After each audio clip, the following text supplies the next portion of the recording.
أعوذ بالله من الشيطان الرجيم. بسم الله الرحمن الرحيم.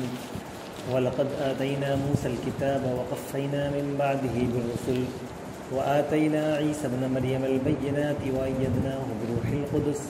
أفكلما جاءكم رسول بما لا تهوى أنفسكم استكبرتم ففريقا كذبتم وفريقا تقتلون وقالوا قلوبنا غلف بل لعنهم الله بكفرهم فقليلا ما يؤمنون ولما جاءهم كتاب من عند الله مصدق لما معهم وكانوا من قبل يستفتحون على الذين كفروا فلما جاءهم ما عرفوا كفروا به فلعنة الله على الكافرين بئس ما اشتروا به أنفسهم أن يكفروا بما أنزل الله بغيا أن ينزل الله من فضله على من يشاء من عباده فباءوا بغضب على غضب وللكافرين عذاب مهين. صدق اللہ العظیم. ہم نے موسیٰ کو کتاب دی، اس کے بعد پے در پے رسول بھیجے، آخرکار عیسیٰ ابن مریم کو روشن نشانیاں دے کر بھیجا اور روح پاک سے اس کی مدد کی. پھر یہ تمہارا کیا طریقہ ہے کہ جب بھی کوئی رسول تمہاری خواہشات نفس کے خلاف کوئی چیز لے کر تمہارے پاس آیا تو تم نے اس کے مقابلے میں سرکشی ہی کی، کسی کو جھٹلایا اور کسی کو قتل کر ڈالا. وہ کہتے ہیں ہمارے دل محفوظ ہیں. نہیں، اصل بات یہ ہے کہ ان کے کفر کی وجہ سے ان پر اللہ کی پھٹکار پڑی ہے، اس لیے وہ کم ہی ایمان لاتے ہیں. اور اب جب ایک کتاب اللہ کی طرف سے ان کے پاس آئی ہے، اس کے ساتھ ان کا کیا برتاؤ ہے، باوجود کہ وہ اس کتاب کی تصدیق کرتی ہے جو ان کے پاس پہلے سے موجود تھی، باوجود اس کے کہ اس کی آمد سے پہلے وہ خود کفار کے مقابلے میں فتح و نصرت کی دعائیں مانگا کرتے تھے. مگر جب وہ چیز آ گئی جسے وہ پہچان بھی گئے تو انہوں نے اسے ماننے سے انکار کر دیا. خدا کی لعنت ان منکرین پر کیسا برا ذریعہ ہے جس سے یہ اپنے نفس کی تسلی حاصل کرتے ہیں کہ جو ہدایت اللہ نے نازل کی ہے اس کو قبول کرنے سے صرف اس ضد کی بنا پر انکار کر رہے ہیں کہ اللہ نے اپنے فضل سے اپنے جس بندے کو خود چاہا نواز دیا، لہٰذا اب یہ غضب بالائے غضب کے مستحق ہو گئے اور ایسے کافروں کے لیے سخت ذلت آمیز سزا ہے. یہ بھی اسی سلسلہ کلام سے متعلق آیات ہیں کہ جن میں اللہ تبارک و تعالیٰ نے یہ بات بتائی بار بار کہ اللہ تبارک و تعالیٰ کا جو بھی معاملہ ہوتا ہے وہ ایک قانون اور انصاف کے دائرے میں ہوتا ہے اور اسی کی بنیاد پر کسی کے استحقاق کو متعین کیا جاتا ہے. اسی بات کو ثابت کرنے کے لیے ایک دوسرا جو طرز اپنایا گیا وہ یہ ہے کہ اس سے پہلے حضرت موسیٰ کو کتاب دی گئی اور حضرت موسیٰ کے بعد پھر لگاتار سلسلہ وار رسولوں کی بعثت ہوئی، ان کے بعد بھیجے جاتے رہے اور پھر آخر میں اس ایک سلسلے کو ختم کیا حضرت عیسیٰ ابن مریم پر. تو یہ بتایا گیا کہ جو حضرت موسیٰ کو جو کتاب دی گئی اور ان کے بعد جو اور بھی رسول آئے سب کو اسی بات کے کو لے کر بھیجا گیا کہ دنیا کے اندر اللہ تبارک و تعالیٰ کا جو معاملہ ہے، اللہ تبارک و تعالیٰ کے یہاں قانون جزا و سزا ہے، وہ انصاف پر مبنی ہے. جو جس کا مستحق ہوگا اسے وہ چیز عنایت ہوگی تاکہ لوگوں کے سامنے اتمام حجت ہو. یہ پے در پے رسول بھیجنے کا یہی مطلب ہے کہ لوگوں کے سامنے اتمام حجت ہو اور لوگوں کے سامنے کوئی بھی زمانہ ایسا باقی نہ رہے کہ جہاں پر حق واضح نہ ہو جائے. رسولوں کی ایک رسول کی بعثت ہوئی، اس کے بعد پھر لوگوں نے اس میں اضافے کیے، اس میں اس کے کچھ حصوں کو حذف کیا، تو پھر رسولوں کا سلسلہ شروع کیا اور اس طرح تاکہ ہمیشہ سے امت کے سامنے اتمام حجت ہو. اور ایک سلسلہ جو حضرت ابراہیم علیہ السلام سے نبوت کا شروع ہوا اور اس کے بعد پھر یہاں تک حضرت عیسیٰ ابن مریم تک یہ بات رکھی گئی اور ان اتنے لمبے سلسلوں کے ذریعے یہود کو سمجھایا گیا اور یہود کے سامنے حق کو واضح کیا گیا. پھر اس کے بعد حضرت عیسیٰ علیہ السلام کے تذکرے میں یہ بات آئی کہ ان کو کھلی نشانیاں دی گئی تھی اور ان کو روح القدس سے ان کی تائید کی گئی کہ کھلی نشانیوں میں ظاہر ہے عیسیٰ علیہ السلام اس وقت کے اعتبار سے بہت سے عظیم معجزوں سے نوازے گئے اور خاص طور پہ یعنی مردہ کو زندہ کر دینا اور یعنی دائمی مرض کو ٹھیک کر دینا وغیرہ. اور پھر خود آپ کی پیدائش جو ہے حضرت مریم سے بغیر باپ کے یعنی عام ضابطے نسل انسانی توالد انسانی سے ہٹ کر کے آپ کی تخلیق آپ کی پیدائش ہوئی. پھر روح القدس سے آپ کی تائید کرائی گئی. یعنی اس میں دو مفہوم ہو سکتا ہے. ایک تو حضرت عیسیٰ علیہ السلام کو اللہ تبارک و تعالیٰ نے ایک خاص روح عنایت فرمائی تھی، یعنی جس کے ذریعے سے وہ حق اور باطل کے درمیان تمیز کر سکیں. جہاں پر بھی حضرت عیسیٰ علیہ السلام کی تخلیق کا یا ان کی زندگی کا تذکرہ آتا ہے تو یہ کہا جاتا ہے قرآن میں کہ ہم نے ان کو اپنی طرف سے ایک روح دی،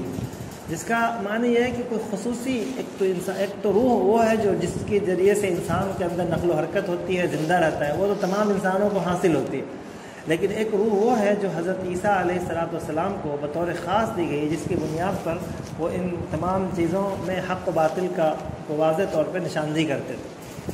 روح القدس سے مراد وہ فرشتے بھی ہو سکتے ہیں جو جس کو حضرت جبرائیل علیہ السلام کے نام سے جانا جاتا ہے، جو اللہ تبارک و تعالیٰ کے پیغام کو، وحی کو رسول تک پہنچاتے ہیں. اس کے علاوہ بات بہرحال یہاں پر ختم کر دی گئی کہ جو سلسلہ نبوت بنی اسرائیل کے اندر حضرت ابراہیم علیہ السلام کے ذریعے سے شروع کیا گیا، اور یہاں تک ان کو یہ بات سمجھائی گئی حضرت عیسیٰ ابن مریم تک کہ حق کو قبول کرنا ہے. حق ہمیشہ واضح انداز میں پیش کیا گیا، ان کے سامنے ہمیشہ اتمام حجت کیا گیا. لیکن ان کے ساتھ کیا رویہ رہا، اس کا تذکرہ ہے کہ جب بھی کوئی بھی رسول آئے اور انہوں نے مثلا حضرت عیسیٰ علیہ السلام کے حوالے سے کہ جب بھی جیسے رسول آئے یا حضرت یحییٰ اور اس سے پہلے یحییٰ وغیرہ، تو جتنے بھی انبیاء آئے انہوں نے ان کے سامنے جو ہی تبلیغ کی اور حق بات بتائی، اللہ کا پیغام سنایا، تو وہ کہا کرتے تھے کہ تم دوسری قوم میں جاؤ. یعنی ہم جس چیز کو اختیار کیے ہوئے ہیں اس کے خلاف مت دعوت دو. اور اگر تمہیں واقعی رسول، چونکہ رسالت کو مانتے تھے ہمیشہ، اگر تمہیں واقعی رسول بنا کر بھیجا گیا ہے تو تم پھر دوسری قوم کو جا کر کے تبلیغ کرو، اور ان کو جب وہ تمہاری بات مان لیں گے تو ان کو ہمارے حوالے کرو. یہ گویا ان کا ایک تسخیر دنیا کا ایک ان کا نظریہ تھا. لیکن ظاہر ہے کہ جو رسول آتے ہیں وہ ان کی اصلاح کے لیے ہوتے ہیں، ان پر اتمام حجت قائم کرنے کے لیے آتے ہیں. تو جو ان میں جو خرابیاں در آتی تھیں ان کی اصلاح کے لیے رسول آتے ہیں. اب وہ رسول جو بات کریں گے وہ ان کی خواہشات کے خلاف یا ان کے جو طرز عمل ہے، جنہوں نے جن برائیوں کو، جن جرائم کو انہوں نے اختیار کر لیا ہے، ان کے خلاف ہی رسول کی تعلیمات ہوں گی. تو فرمایا کہ جب بھی ان کے سامنے رسول کی یہ تعلیمات آتی ہیں، اور ظاہر سی بات ہے کہ یہ تعلیمات ان کے طرز عمل کے خلاف ہوتی تھی، تو فوراً وہ لوگ اس کا انکار کر دیتے تھے. استکبرتم، یعنی وہ جانتے تھے کہ حق ہے، رسول کو رسول ماننے کے باوجود حق کا انکار کرتے تھے. ایسا بالکل نہیں تھا کہ وہ حق کو سمجھ نہیں رہے تھے، وہ پورے طور پہ جانتے تھے. اسی لیے کبر اور استکبار کی جو تعریف کی گئی ہے، اللہ کے رسول صلی اللہ علیہ وسلم نے خود فرمایا کہ الکبر یعنی ہوا بطر الحق و غمت الناس، یعنی لوگ حق کا ہر حال میں انکار کر دینا، حق واضح ہو جانے کے بعد اس کا انکار کرنا، اور لوگوں کی توہین، لوگوں کی تذلیل کرنا، لوگوں کو کمتر سمجھنا، انسان کو کمتر سمجھنا. تو یہ گویا کبر کے معنی ہے. تو استکبار وہیں سے ہوا کہ یہ لوگ حق کو بالکل واضح طور پہ سمجھتے تھے، پھر بھی وہ انکار کرتے تھے. اور پھر انکار کا جو انکار کے بارے میں بتایا کہ ان کا انکار یہاں تک جاتا تھا کہ کچھ لوگوں کی تو تکذیب ہی کر دیتے تھے، اور بہت سارے انبیاء کو قتل کرتے تھے. فریقاً تقتلون، اور تاریخ میں ایسے بہت سے انبیاء کا تذکرہ ہے جن کو یہ لوگ قتل کرتے تھے. اس آیت میں وقالوا قلوبنا غلف، اس آیت میں اللہ کے رسول صلی اللہ علیہ وسلم کے زمانے کے یہودیوں کے احوال بیان کیے گئے ہیں، یا ان کو دونوں مفسرین کے یہاں دونوں معنی ہیں، لیکن اس کو ہم چونکہ قرآن کی آیت جو ہوتی ہے وہ کسی زمانے سے خاص نہیں ہو سکتی، اس کو ہر زمانے کے ماحول میں لیا جا سکتا ہے. چنانچہ ان کے نبیوں کے ساتھ پہلے ان کے جو اکابرین تھے وہ بھی ان کے نبیوں کے ساتھ یہ رویہ اختیار کرتے تھے کہ جب نبی ان کے سامنے ان کے نفس کے اختراع کردہ نظریات اور ان کے طرز عمل کے خلاف کوئی پیغام لاتے تو وہ کہتے کہ دیکھو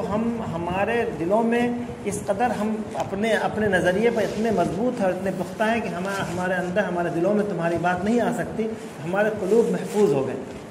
تم اپنی خیر مناؤ، اور اگر تمہیں اس پیغام کو عام کرنا ہے تو تم کسی اور قبیلے کے پاس جاؤ، کسی اور قوم کے پاس جاؤ. تو یہی چیز وہ اللہ کے رسول صلی اللہ علیہ وسلم کی دعوت پر بھی یہ بات ظاہر کہا کرتے تھے کہ ہمارے قلوب تمہاری باتوں کو سننے کے لیے نہیں ہے، ہم تو خود ہدایت پر ہیں، پختہ یہ نظریہ ہمارے اندر ہے، تو یہ گویا استکبار کا ہی نتیجہ ہے۔ جب استکبار ہوتا ہے تو اس طرح کی باتیں آتی ہیں۔ کسی بھی عام ماحول میں بھی اگر کوئی آدمی استکبار کا روش اختیار کر لے تو پھر وہ کسی کی بات کو چاہے وہ کتنا ہی حق ہو وہ قبول نہیں کرے گا۔ وہ کہے گا کہ ہم اس چیز کو نہیں مان سکتے، کیونکہ اس کو وہ قابل اعتنا ہی نہیں سمجھے گا، جو سامنے والے کو اس لائق ہی نہیں سمجھے گا کہ اس کی بات کو مانی جائے۔ اللہ تعالیٰ نے فرمایا کہ بل لعنہم اللہ بکفرہم، یہ در حقیقت